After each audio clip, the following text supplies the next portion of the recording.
सुप्रभात बच्चों। आज हम निराला की अति प्रसिद्ध कविता संध्या सुंदरी को देख रहे हैं। जैसा कि आपको पता है कि छायावाद के सभी कवियों ने प्रकृति का मानवीकरण किया है। प्रकृति को एक युवती के रूप में देख करके बड़ा सुंदर मनोहारी चित्रण किया है। उसी क्रम में आज संध्या सुंदरी कविता को देख रहे हैं हम कि दिवा अवसान का समय, मेघ में आसमान से उतर रही है वह संध्या सुंदरी परी सी।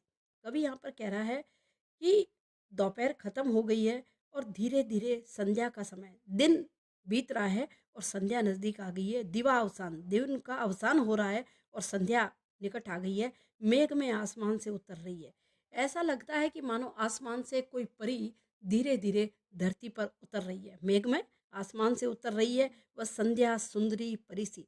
संध्या सुंदरी, संध्या को एक युवती बना दिया और सुंदरी बड़े अपने आंचल को फैलाए हुए आसमान से धीरे धीरे नीचे उतर रही है। धीरे धीरे धीरे तिमरांचल में चंचलता का नहीं कहीं आभास।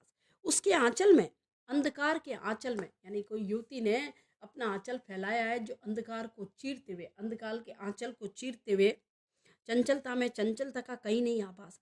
यानी उस तिमरांचल में, उस नायिका के आंचल में कहीं भी चंचलता का आभास नहीं हो रहा है। मधुर मधुर हैं दोनों उसके अधर। उसके जो ओष्ठ हैं बहुत ही मधुर मधुर लग रहे हैं, लेकिन उनमें इतनी गंभीरता है कि वो कोई हलचल नहीं कर रहे। मधुर मधुर हैं दोनों उसके अधर, किंतु जरा गंभीर नहीं है उसमें हास विलास। उन अधरों में किसी प्रकार की चंचलता नहीं, किसी प्रकार का हास विलास नहीं, किसी प्रकार का आनंद नहीं। बड़ी ही गंभीर मुद्रा में वो सुंदरी आसमान से नीचे उतरते हुए दिखाई पड़ रही है।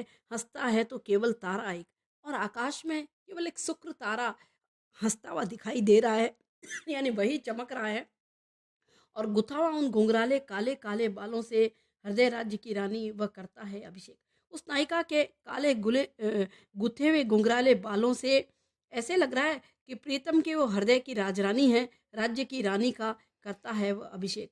वो एक शुक्र तारा ऐसे लग रहा है कि उस संध्या सुंदरी का इस तरह से स्वागत कर रहा है जैसे वो उसके हृदय की रानी हो। यहाँ पर कवि ने, छायावादी कवि ने प्रकृति का अत्यंत मनोहारी चित्रण किया है और संध्या को एक युवती मान करके जिस तरीके से उसके लालिमा और उसकी गंभीरता और उसके जो सौष्ठव का वर्णन किया है वो अन्यत्र दुर्लभ है।